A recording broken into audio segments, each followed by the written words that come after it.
So I'm making a video today to tell you about some of the things that are coming up at Good Shepherd. Beginning on July 1st, we will be starting in-person worship again. And I wanted to let you know all of the details about what's coming up and spend a little time answering some questions that I've heard along the way. And I think that if some people have asked me these questions, they're probably questions that a lot of people have.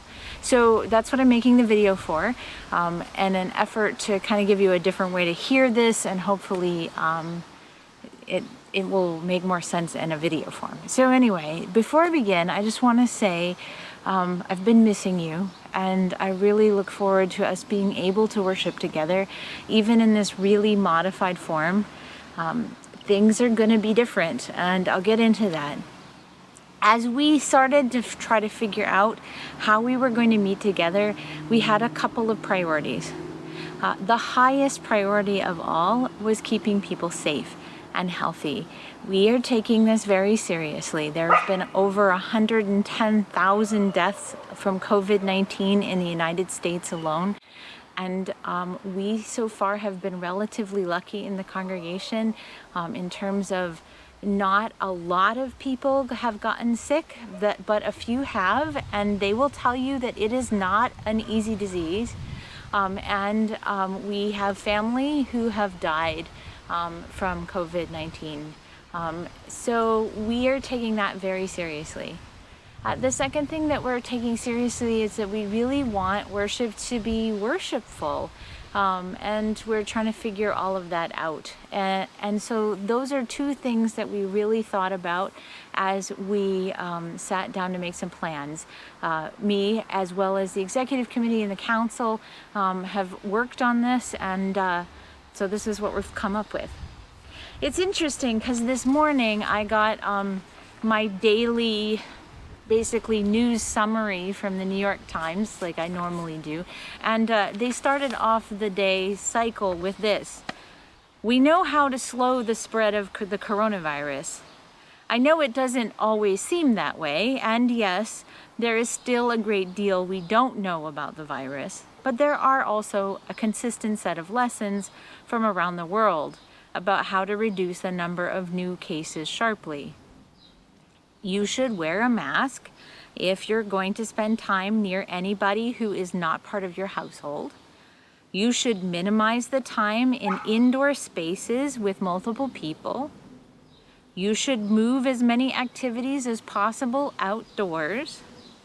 You should wash your hands frequently. And you should stay home, away from even your own family members, if you get sick. It was interesting to read that because I think that's sort of basically what we've decided to do with worship. So what we're going to be doing is we're going to be worshiping initially two services, one at 9:30 on Sunday and one at 7:15 p.m. on Wednesday evening. Those services have a cap on the number of people who can attend. We currently have it at 20 attendees plus 3 volunteers who are willing to help with setup and tear down. So that's our start. Plus, of course, we'll have, a crew here to help with live streaming, the musicians and me, and so that's a few more people.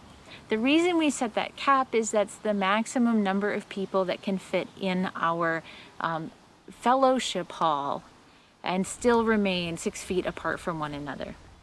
Because the plan at this point is that we will be outside whenever possible. When the weather allows it, we will be out. But if it is raining and miserable outside, we're going to be in the fellowship hall. So that's the plan for where we're going to be. Why can't we be in the sanctuary? That's the first question that I've definitely heard from people. The reason is we can't really vent the sanctuary very well yet. We're working on it. Apparently there's an old vent fan that may be able to draw enough air in from outside in order to circulate the air. The way our air conditioning works in the sanctuary is it just pulls in the air that's in the room, cools it off, and then blows it back down on top of people.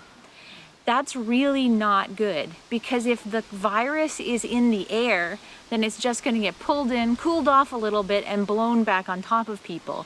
That's exactly how to spread the virus in an enclosed space. So we decided that we couldn't together be in the sanctuary during this time. So we've decided we're going to put vent fans in the fellowship hall so that the air gets pulled out, and we're going to be outside otherwise. Hopefully we'll be able to be in the sanctuary, but that's still a work in progress as we figure out how much airflow needs to move and what we can do. And besides that, for those of you who remember what the sanctuary was like before air conditioning, it's going to be pretty warm. That's also part of the reason we moved the service to 9:30 in the morning, so we can avoid a little bit more of the heat on Sundays. So there's one thing I forgot to say about being in the sanctuary. I understand that so many people are missing being in this beautiful space. And so in an effort to be able to come in here safely, we are going to be opening the sanctuary for private prayer on Monday, Tuesday, and Thursdays.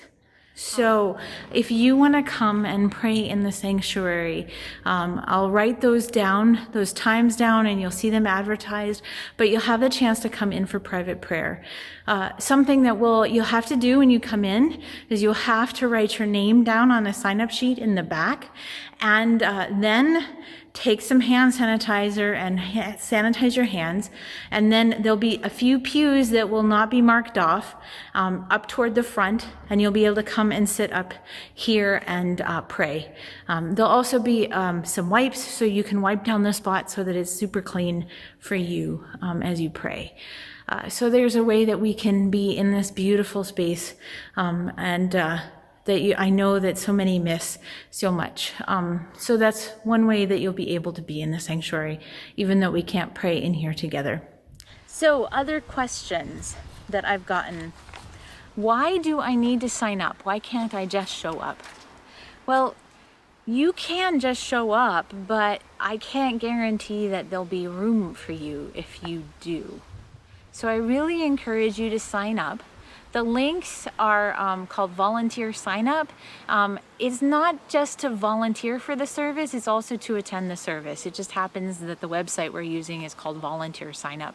So if you just want to attend, you still need to click on that link and sign up. If you can't sign up online, like if for whatever reason, feel free to call the office, and we'll be able to help you out. The office is open from 9 to 1, and we're at half staff. So that means that each staff member is only in the office 2 days a week. So be aware of that when you make that call. Better to call in the morning if possible, and we'll try to help you out. The other reason that you need to sign up, and we're going to have people here checking to see who's here or who's not, is that we are required to keep track of everyone who comes into the building, everyone who's part of the service. Because if someone gets sick, we need to be able to tell the tracers that, so that they can be in touch with everyone who might have been in touch with them. So that's another reason that you need to sign up for the service. All right. The next thing, how is communion going to work? Okay, so communion is going to be a little bit different. We are not going to have the line for distribution like we normally do. We decided that we're very Lutheran and we want communion in both kinds.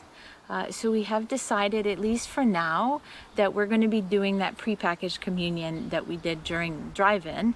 So when you arrive, on your seat, you're going to find a little communion prepackaged and a bulletin all laid out by a volunteer who has washed their hands and distributed them to each seat, so that everything is clean and safe and you don't have to worry about contaminating somebody else's.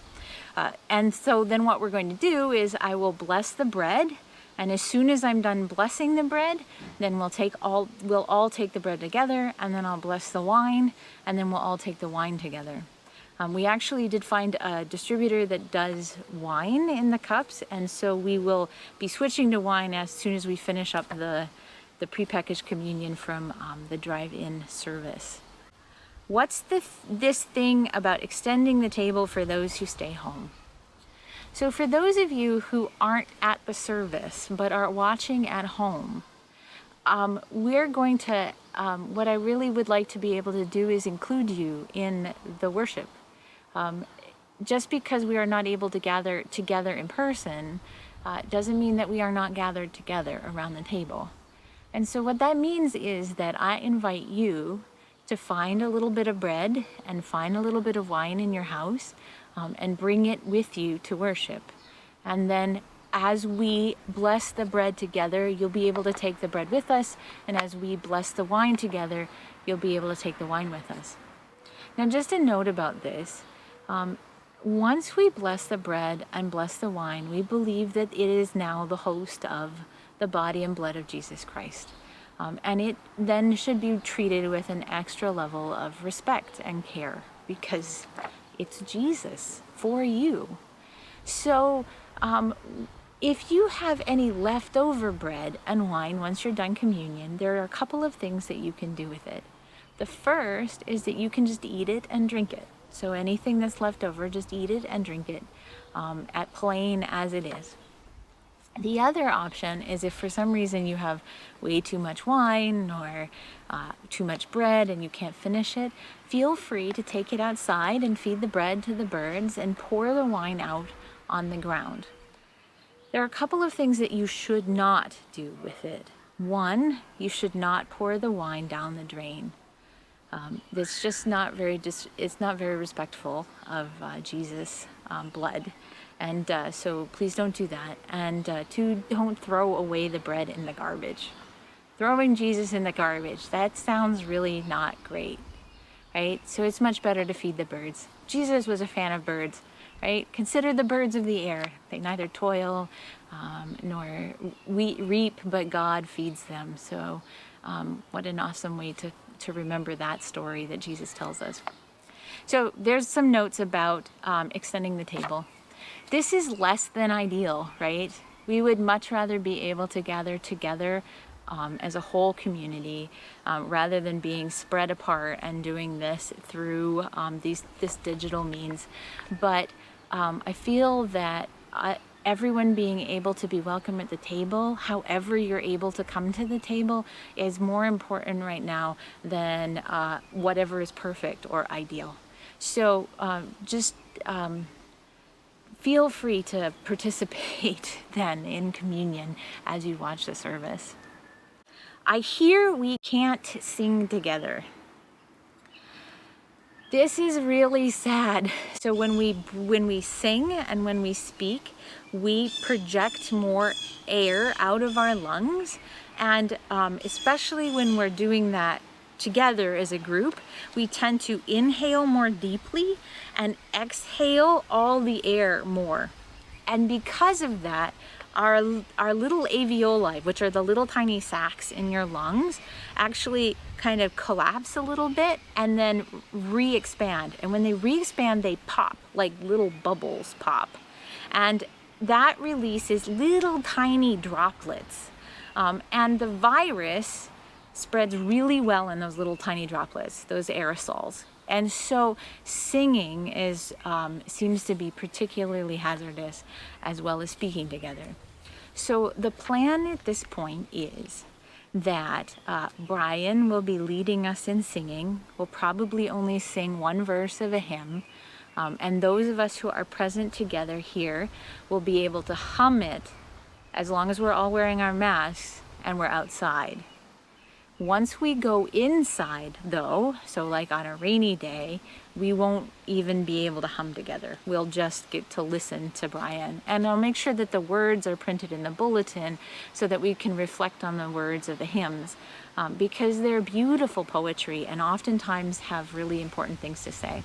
So that's one thing that's going to change. Also, what's going to change is that we can't do the back and forth that we're used to. You know, I say, the Lord be with you, and what do you say?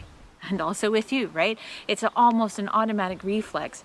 Well, we're not going to be able to say that with any gusto. You will be allowed to whisper it, but you won't be allowed to speak it loudly. Same with the Lord's Prayer, no speaking that loudly, the Creed, those kinds of things. And we might drop some of that actually from our liturgy, because another thing that has to change is that the liturgy needs to be shorter. The longer we are together, the more at risk we become. So the service will be shorter. There's so many modifications that we have to make this safe. Just prepare to be flexible during this time for sure. So I've heard that other congregations are requiring their members to wear masks during service. Now you might have heard me say that, something about masks a little bit earlier when we were singing. It will be expected that you will wear masks the entire time during worship, except of course while you're taking the bread and wine during communion. You can't do that. Like that obviously doesn't work. So just be prepared to bring a mask. We will have hand sanitizer present, and we will have masks, a couple of extra for those who might not remember to bring theirs or don't have them. But please bring a mask for your health and also for the health of others around you. What about bathrooms? Okay, so that's complicated. It turns out the recommendation for public bathrooms is that they're cleaned after every single use. That is an unreasonable expectation, I honestly think. We will have the bathrooms open. There will be bathrooms in the fellowship hall, bathrooms on the second floor of the education building, and then the bathrooms down on the first floor as well. If you need to use the restroom, there will be a spray available. And I encourage you to take that spray and just sort of spray all the touch points. So spray the toilet seat, spray the handle, spray the where you wash your hands, spray the doorknob on your way out. You don't have to wipe anything down. All it has to do is get wet, and then as that dries, it'll sterilize everything. So that's the plan at this point. What's going on with VBS, Vacation Bible School? So the plan is that we will still have Vacation Bible School on the first full week in August, but we're going to be entirely online. The suggestions and regulations for how we're supposed to be able to work with kids together is just too difficult for volunteers and for the church to be able to accomplish it. But we still want to be able to sing and play and have stories together. So we're going to be online. And the nice thing is we'll be able to sing together with Brian and Lena online, and we'll also have craft packs and things to pick up for parents, so that they have all the stuff that they need so that the kids can participate. And we'll have that out probably the week before VBS. So be looking out for information about that, for registration and pickup times, and those sorts of things. That'll be coming soon. What about the fall and Sunday school?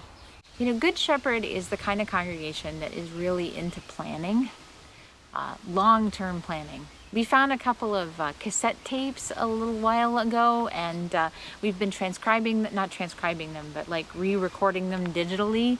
And one of them was from 1999, so like the turn of the century.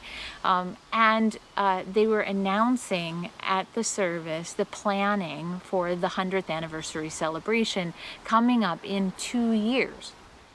2 years to plan the 100th anniversary celebration.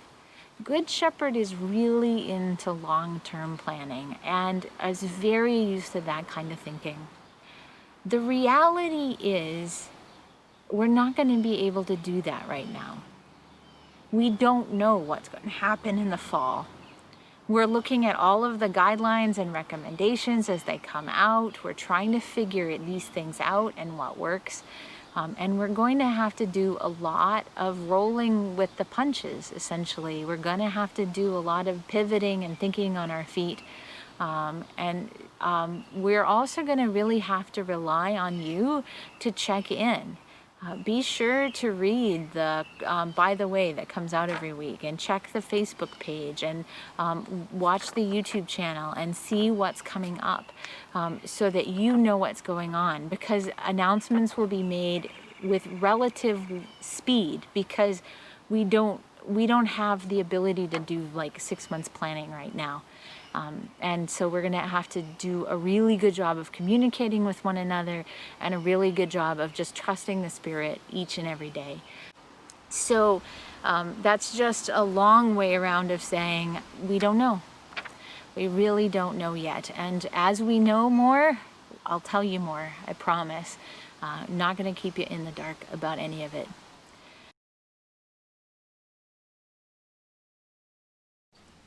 So there's one more question here about the drive-in service. People really enjoyed it, and some people feel much safer with it than they do with our in-person services, and so they're wondering if we can do it again. I think we definitely can. So look for that coming up.